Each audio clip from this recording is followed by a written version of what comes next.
ഈ വലിയ രീതിയിൽ, അതായത് നമുക്കറിയാവുന്ന പോലെ കഴിഞ്ഞ കുറച്ചായിട്ട് ഈ പ്രതിപക്ഷത്തിന് എവിടെയൊക്കെയോ തെറ്റുന്നുണ്ട്, പ്രതിപക്ഷം എങ്ങനെ മുന്നോട്ട് വരും, പല വിവാദങ്ങൾ വരുമ്പോഴും അതിനെ മുന്നോട്ട് കൊണ്ടുപോകാൻ വേണ്ടി പ്രതിപക്ഷത്തിന് സാധിക്കുന്നില്ല എന്നുള്ള വിമർശനങ്ങളൊക്കെ ശക്തമായിരിക്കുന്ന ഘട്ടത്തിൽ നമുക്കറിയാം തിരഞ്ഞെടുപ്പ് പടിവാതിൽക്കൽ എത്തി നിൽക്കുന്നു. അപ്പോൾ ഈ ഒരു ഘട്ടത്തിലൊക്കെ പ്രതിപക്ഷത്തിന് വീണുകിട്ടിയ ഒരു ആയുധമാണ് ഇത്. ആ തരത്തിൽ കൂടി അവരത് ഉപയോഗിക്കുന്നുമുണ്ട്. ഈ CPM പ്രധാനമായിട്ടും പറയുന്നത്, ഇപ്പം DYFI ഒക്കെ പറയുന്നത് പോലെ ഈ രാഹുൽ മാങ്കൂട്ടത്തിലും തിരികെ വരാനുള്ള ഒരു അവസരം ഷാഫി പറമ്പിൽ ബോധപൂർവം ക്രിയേറ്റ് ചെയ്യുകയാണ് എന്നാണ് ഇപ്പം DYFIയുടെ അടക്കമുള്ള ആരോപണമൊക്കെ വരുന്നത്. ഇതിനെ എങ്ങനെയാണ് കോൺഗ്രസ് മറികടക്കുന്നത് എന്നുള്ള കാര്യമാണ് ഇനി നമ്മൾ പരിശോധിക്കാൻ പോകുന്നത്. ഷമീർ അബ്ദുൽ കൂടിയുണ്ട് എനിക്കിപ്പം. ഷമീർ, അപ്പൊ സംസ്ഥാന തലത്തിൽ മാത്രമല്ല ഈ വിഷയത്തെ ദേശീയ തലത്തിൽ തന്നെ ചർച്ചയാക്കാനാണ് നിലവിലെ കോൺഗ്രസിന്റെ നീക്കം. കൊടിക്കുന്നിൽ സുരേഷ് അടക്കം കത്ത് നൽകിയിട്ടുണ്ട്. MP സുരക്ഷ ഉറപ്പാക്കിയില്ല എന്നടക്കമുള്ള കാര്യങ്ങൾ ആ കത്തിൽ പ്രതിപാദിക്കുന്നുമുണ്ട്. എന്തൊക്കെ കാര്യങ്ങളാണ് ഈ കത്തിൽ കൂടുതലായി കൊടിക്കുന്നിൽ സുരേഷ് പറഞ്ഞിരിക്കുന്നത്? ദേശീയ തലത്തിൽ എങ്ങനെ ഈ വിഷയത്തെ ചർച്ചയാക്കാനാണ് കോൺഗ്രസിന്റെ നീക്കം? ഷമീർ,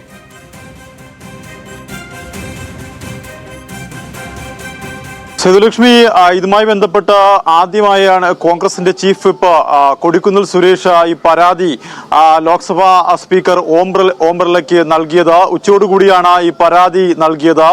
ഒരു MP-ക്ക്, ഒരു ജനപ്രതിനിധിക്ക്, ഒരു പാർലമെന്റ് അംഗത്തിന് സംരക്ഷണം കൊടുക്കേണ്ട പോലീസ് പൊതുമധ്യത്തിൽ വെച്ച് ഒരു MP-യെ ക്രൂരമായി തല്ലിച്ചതച്ചു. അത് പാർലമെന്റ് രംഗത്തുള്ളവർക്ക് നാണക്കേടാണെന്നും ജനാധിപത്യത്തിന്റെ പവിത്രതയെ പോലീസ് കളങ്കപ്പെടുത്തി എന്നുമാണ് ഈ പരാതിയിൽ പ്രധാനമായും പറയുന്നത്. പാർലമെന്ററി പ്രിവിലേജ് കമ്മിറ്റിക്ക് മുമ്പിൽ ഈ ഉദ്യോഗസ്ഥനെ, അതായത് ഇതുമായി ബന്ധപ്പെട്ടുള്ള ഉദ്യോഗസ്ഥരെ വിളിച്ചു വരുത്തണമെന്നും ഇദ്ദേഹം കൊടിക്കുന്നിൽ സുരേഷ് ആവശ്യപ്പെട്ടിട്ടുണ്ട്. പ്രധാനമായും ഈ പരാതിയിൽ പറയുന്ന കാര്യങ്ങൾ ഒരു സിറ്റിംഗ് പാർലമെന്റ് അംഗത്തിനെതിരെയുള്ള ആക്രമണം മാത്രമല്ല, ലോക്സഭയുടെ അന്തസ്സിനും പദവിക്കും നേരെയുള്ള ഗുരുതരമായ അപമാനം എന്നാണ് അദ്ദേഹം ഈ കത്തിൽ, ഓം ബിർളയ്ക്ക് നൽകിയ കത്തിൽ പറയുന്നത്. അതുപോലെ തന്നെ അദ്ദേഹം പറയുന്നത് സംഭവത്തെക്കുറിച്ച് വിശദമായ റിപ്പോർട്ട് സംസ്ഥാന DGP-യിൽ നിന്നും വാങ്ങാൻ സ്പീക്കർ ഇടപെടണം എന്നാണ് അദ്ദേഹം ഈ കത്തിൽ ആവശ്യപ്പെടുന്നത്. എന്തായാലും ഈ പാർലമെന്ററി പദവിയുടെ അന്തസ്സ് ലംഘിക്കപ്പെട്ടു, സമഗ്രമായ അന്വേഷണം നടത്തണം, വിഷയം ലോക്സഭയുടെ പ്രിവിലേജ് കമ്മിറ്റി അന്വേഷിക്കണം. നമുക്കറിയാം ഈ പ്രിവിലേജ് കമ്മിറ്റിയുടെ മുമ്പിലൊക്കെ ഈ പരാതി എത്തുന്നത് ഇപ്പോൾ കുറച്ചധികം കാലത്തിന് മുമ്പ് ശേഷമാണ്. ഇപ്പോൾ പ്രിവിലേജ് കമ്മിറ്റിക്ക് മുമ്പിൽ ഈ പരാതി എത്തിക്കണമെന്ന് പറയുന്നത്, അതായത് ലോക്സഭാംഗങ്ങളുടെ നേതൃത്വത്തിലുള്ള ഒരു കമ്മിറ്റിയാണ് ആ പ്രിവിലേജ് കമ്മിറ്റി. ആ പ്രിവിലേജ് കമ്മിറ്റിക്ക് മുമ്പിൽ ഉത്തരവാദികളായ ഉദ്യോഗസ്ഥരെ, അല്ലെങ്കിൽ സംസ്ഥാന DGP, അല്ലെങ്കിൽ IPS റാങ്കിൽ കേസ് അന്വേഷിക്കുന്ന IPS റാങ്കിൽ ഉദ്യോഗസ്ഥനെ വിളിച്ചു വരുത്തി ചോദ്യം ചെയ്യണമെന്നാണ് അദ്ദേഹം ഈ കത്തിൽ ആവശ്യപ്പെടുന്നത്.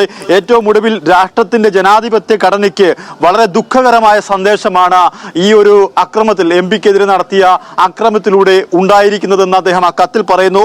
പാർലമെന്റ് അംഗങ്ങളുടെ പവിത്രതയും അതുപോലെ സുരക്ഷയും എല്ലായ്പ്പോഴും ഉയർത്തിപ്പിടിക്കണം. ഇതൊരു വ്യക്തിയെ മാത്രമല്ല, നമ്മുടെ പാർലമെന്റ് ജനാധിപത്യത്തിന്റെ അന്തസ്സും സമഗ്രതയും സംരക്ഷിക്കുന്നതിനെ കുറിച്ചാണ് ഈ പരാതിയിൽ അദ്ദേഹം ഉന്നയിക്കുന്നത്. എന്തായാലും ലോക്സഭാ സ്പീക്കറുടെ മറുപടി ഈ വിഷയത്തിൽ ഉണ്ടായിട്ടില്ല.